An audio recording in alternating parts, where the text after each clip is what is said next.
सवाल का जवाब नहीं है, ये मेरे सवाल का जवाब नहीं, मैंने ये पूछा ही नहीं था जो आप मुझे बता रहे हैं। ये तो मैं आगे चल करके आपसे पूछूंगा, आप पहले ही से जान छुड़ा रहे हैं। मैं ये पूछ रहा था कि वज़ीर आज़म अब अपनी इस पसोपेश से निकल करके आएंगे। आप कह रहे हैं कि वज़ीर आज़म खाली नहीं बैठे हुए। मैंने कब कहा कि वज़ीर आज़म चील उड़ी खेल रहे हैं या लूडो खेल रहे हैं? वज़ीर आज़म कुछ ना कुछ तो कहा है कि अकेला वज़ीर आज़म क्या करे, कहाँ कहाँ जाए बेचारा। ये जितनी ब्यूरोक्रेसी, ये पुलिस, ये उनके अरकान पार्लियामेंट, सूबाई असम्बलियों के ये वज़रा सब फारिग हैं, अकेला बेचारा इमरान खान क्या क्या करे। तो ये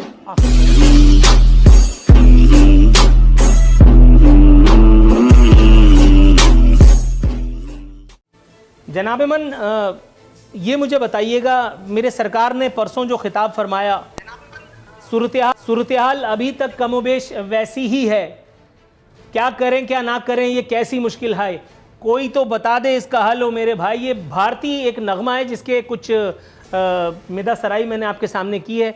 सर ये मुझे बताइएगा, भारत में जो इस वक्त उफ्ताद आन पड़ी है, अभी आपके सामने जो मैंने इंट्रो दिया उससे ये जाहिर होता है कि ये नरेंद्र मोदी के कंधे पर इंटरनेशनल मीडिया भी जो है वो जिम्मेदारी डाल रहा है।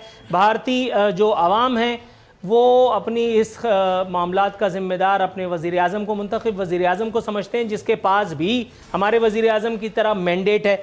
लेकिन वो भी उसी तरह से बगले बजाता पाया गया था पहली वेव के बाद, जिस तरह से माशाअल्लाह यहाँ तादिन्ना हो रहा है। अपनी हैंडसमता के जिक्र से बाहर नहीं आते। मैं वेस्ट को जानता हूँ, मैं तुझको जानता हूँ, मैं तेरे अच्छों को जानता हूँ। इससे आगे आकर के कोई बात अभी तक नहीं हो रही। हमें सिर्फ ये बता रहे हैं कि अगर लॉकडाउन कर दिया तो गरीब भूख से मर जाएगा। सर गरीब तो उसी वक्त से मरा हुआ है जब से आप माशाल्लाह आप भी हुकूमत में आए हैं। आपसे पहले पीपल्स पार्टी थी, नून लीग थी। गरीब तो उस वक्त भी जिंदा रहने की महज अदाकारी कर रहा था। लेकिन इस वक्त जो पाक फौज को तलब कर लिया है, तो आपको अंदाजा है कि सूरत हाल कितनी संगीन है। इस मर्तबा भी वज़ीर आज़म पसोपेश से काम लेंगे। इस मर्तबा भी DGISPR को सामने आकर के रोल प्ले करना पड़ेगा, या मुल्क का मुंतखब वज़ीर आज़म तकरीर के अलावा भी कोई काम करेगा?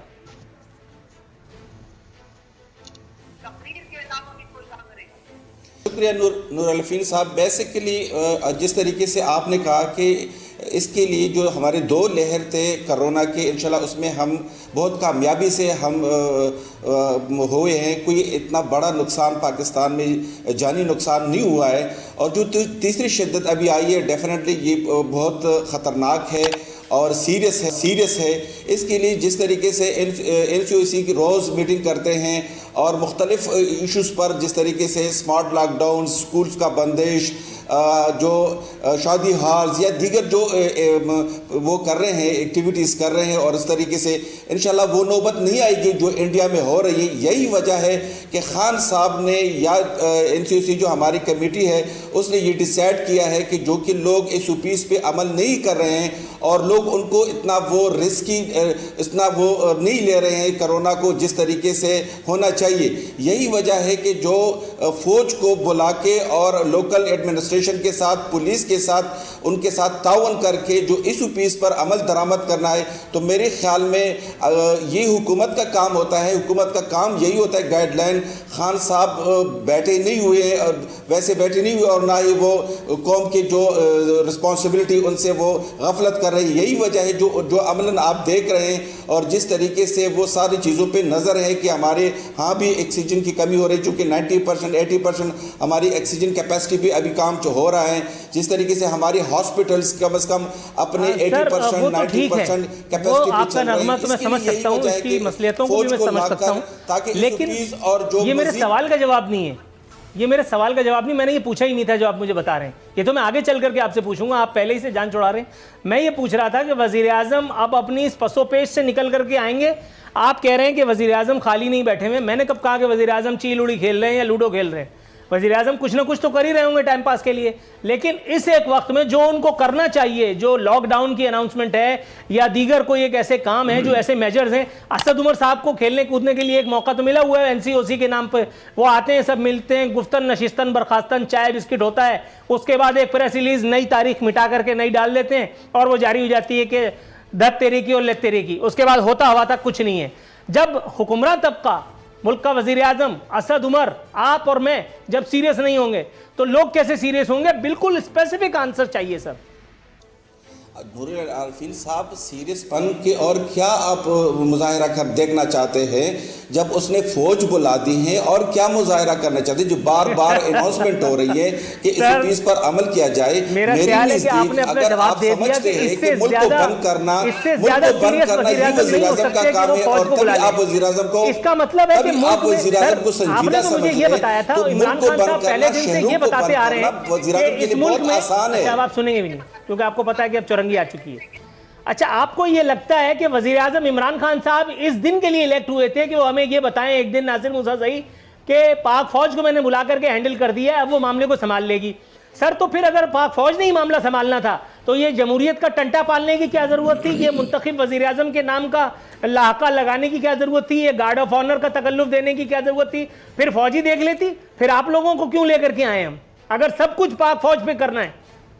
नूरुल आरिफीन साहब, जब भी वबा आती है, इमरजेंसी होती है, तो पाक फौज हमारे मुल्क का, हमारी हुकूमत का हिस्सा है, वो कहीं बाहर से नहीं है कि हमने उनको मदद के लिए बुलाया है, इसी मुल्क का है। जब भी जल्जला आया है, जब भी आफत आती है, तो पाक फौज इस मुल्क के अवाम के साथ साना बशाना होती है और ख़िदमत करते हैं। तो आज चूँकि हम उस स्टेज तक पहुँचने से पहले कि हम या तो शहरों के शहरों बंद कर दें या पूरे मुल्क को ताला लगा दें, ये वज़ीर आज़म के लिए एक नोटिफिकेशन की है कि पूरे मुल्क को बंद कर दो। सिद्दीकुल फारूक साहब की जानिब जाएंगे। सिद्दीकुल फारूक साहब, सर इंतजार की जहमत में मुब्तला रखने के लिए अज़हद माजरत। सर ये जवाब सुन करके रोना नहीं आ रहा आपको? जमहूर की हालत पर आपको अफसोस नहीं हो रहा? इसी दिन के लिए जमहूरियतों के दावे किए जाते हैं कि मुल्क का मुंतखब वज़ीर आज़म, उसका एक रुकन कौमी असम्बली, और वो ये बता रहा है कि वज़ीर आज़म से ज़्यादा क्या संजीदगी का मुजाहरा करें कि हमने फ़ौज को तो बुला लिया, गोया फ़ौज जाने और अवाम जाने, तो फिर हुकूमतों को टंटा काहे के लिए पालें हम? जी, बिस्मिल्लाहिर्रहमानिर्रहीम। मुझे उम्मीद है कि मेरी आवाज़ आप तक पहुंच रही होगी। आपने नूरुल आरिफीन साहब कमाल के आदमी हैं, आपने सुना ही नहीं फिरदौस आशिक अवान साहब ने क्या कहा? उन्होंने कहा है कि अकेला वज़ीर आज़म क्या करे, कहाँ कहाँ जाए बेचारा। ये जितनी ब्यूरोक्रेसी, ये पुलिस, ये उनके अरकान पार्लियामेंट, सूबाई असम्बलियों के ये वज़रा सब फारिग हैं, अकेला बेचारा इमरान खान क्या क्या करे। तो ये आखिर फ़ौज ही उसने बुलानी है, अकेला जो रह गया बेचारा। अब दूसरी तरफ इमरान खान की कारकर्दगी की बात करते हैं मेरे दोस्त PTI वाले, अल्लाह इन पे फजलो करम फरमाए और इन्हें अक्ल शऊर भी अता फरमाए। इमरान खान ने शुरू में कहा था कोरोना क्या है, बस एक ज़ुकाम है, डरने की ज़रूरत नहीं है। फिर आपको याद होगा मैं नहीं करूँगा जनाब लॉकडाउन, फिर उसके बाद थोड़ा बहुत किया तो ईद से पहले एक हफ़्ता पहले लॉकडाउन खोल दिया। इससे पहले कोरोना दरामद किया ईरान से, ताफ्तान बॉर्डर से। अभी आप फरमा रहे हैं और ख़बर दे रहे हैं कि जी ईरान ने पाबंदी लगा दी है पाकिस्तान से फ़्लाइट्स पर। अच्छा जनाब, तो उस भाई से हमने तो कोरोना दरामद किया, और फिर उसके बाद हमने जो अब कोरोना की लहर तबाहकारियाँ कर रही है, ये इमरान खान साहब ने बरतानिया से इम्पोर्ट किया। खुद कहते हैं, सब कह रहे हैं कि जो अब बरतानिया से कोरोना आया है ना, ये बड़ा डेडली है, बड़ा मोहलिक है, हलाक करने वाला है, इसकी हलाकत खेजियाँ। और आप भी कह रहे हैं, सारे कह रहे हैं कि कहीं हमारा हाल भी भारत जैसा ना हो। तो जिम्मेदार कौन है भाई कोरोना दरामद करने का, लोगों को कहने का कि नज़ला ज़ुकाम है, डरने की ज़रूरत नहीं है, और फिर अकेला वज़ीर आज़म? तो फिर इस सूरत में फ़ौजी आएगी। रह गई जमहूरियत, तो इमरान खान का नाम जमहूरियत नहीं है। जमहूर का मतलब अवाम है, उन्होंने वोट कुछ दिए, कुछ वोट डाले गए, इम्पोज़ किया गया, ये जमहूरियत नहीं है मेरे भाई। जमहूरियत तो अवाम के वोट से आने वाली मुंतखब हुकूमत है। ये जमहूरियत थी ना, जब यहाँ डेंगू आया तो आपको याद नहीं है कि पंजाब के वज़ीर आला शहबाज शरीफ ने क्या किया? उन्होंने तो तालाब जो पानी के उनमें मछलियाँ तक छुड़वा दी, सुबह शाम स्प्रे हो रहे थे, और कोरोना जो श्रीलंका में 20 साल में कंट्रोल हुआ, उन्होंने 1 साल में कंट्रोल करके बता दिया। ये जमहूरियत और ये लीडर होता है। काश इमरान खान को कोई ख्वाब ही आ जाए शहबाज शरीफ और नवाज शरीफ वाला, और उस तरफ को चल पड़े कि ऐसा काम मैं भी करूं। Right sir, got your point. बैरमन तंगी साहब के पास जाएंगे। सर सबसे पहले तो मैं नजराना अकीदत पेश करता हूं कि इतने तवील अरसे के बाद आपका रुख रोशन देखने की जो है वो ख्वाहिश पूरी हुई। आपकी ये मुस्कुराहट माशाल्लाह, शमा भी आगे रखते हैं, रुख रोशन के आगे शमा भी रख दें। सर अब मुद्दे की बात पर आ जाते हैं। सर जिस हुकूमती संजीदगी की हम बात कर रहे थे प्रोग्राम के शुरू में, आपको लगता है कि उस संजीदगी का मुजाहरा किया है हमारे मुंतखब रुकन कौमी असम्बली नासिर खान मूसाज़ई साहब ने, ये बयान दे करके भी जिस पर आपका हाथ उठा और सर पे चला गया कि इमरान खान और क्या करें, फौज को तो बुला लिया, कुछ फरमाइएगा सर। बिस्मिल्लाहिर्रहमानिर्रहीम।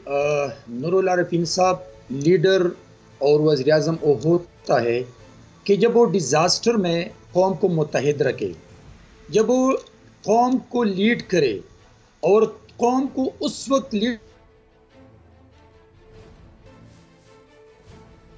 को जब तक आप पार्लियामान के फ्लोर से तमाम अपोजिशन लीडरशिप को, अपोजिशन जमातों को, मीडिया को, इदारों को, इंस्टीट्यूशंस को, कौम को मुत्तहिद करें, तब आप उनको लीड कर सकते हैं। और उस वक्त तक आप लीड नहीं कर सकते जब तक आप अपनी अनाज़त और हटदर्मी की सियासत करते हैं।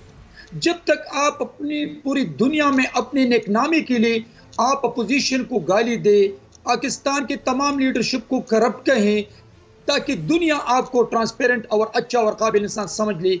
और इसी सोच में इमरान ने पाकिस्तान का और पाकिस्तान के इदारों का बेड़ा गर्क किया। अभी जब कोरोना की जो थर्ड फेज है, फर्स्ट फेज में इन लोगों के पास टाइम था अवेयरनेस सेशन का, अवाम को एजुकेट करने का, इदारों को मजबूत बनाने का, अस्पतालों में प्रोटेक्शन किट्स को कंप्लीट करने का। उसने उस मौके को ज़ाया किया। फिर आज जो हालत है, आज ऑक्सीजन सिलेंडर्स नहीं है। आज भी कोरोना LRH का जो चेयरमैन है कोरोना का, उसने इस्तीफा दिया इसलिए कि उसने ये ऐलान किया कि मैं अपने हॉस्पिटल के डॉक्टरों को किट प्रोवाइड नहीं कर सकता हूं, तो मैं अपनी चेयरमैनशिप से रिजाइन देता हूं। ये मुझे बताई नूर आलिफीन साहब कि आज सियासत का वक्त है। इसने तो पहला पेज में अपने गोल्ड मेडल खुद लगा दी यहाँ पे कि मैंने मुकाबला जीत लिया। ये तो अल्लाह की तरफ से एक वबा है और हमें अल्लाह को रुजू करना चाहिए, अल्लाह से माफी मांगना चाहिए ताकि अल्लाह रब्बुल इज़्ज़त हमें अपने हिफ्ज़-ओ-मान में रखे। लेकिन एज ए प्राइम मिनिस्टर आज ये लॉकडाउन की इम्प्लीमेंटेशन पर फौज को तलब करते हैं। इस बदबख्त प्राइम मिनिस्टर को ये नहीं सोचना चाहिए कि जिसके घर पे बच्चे भूखे मर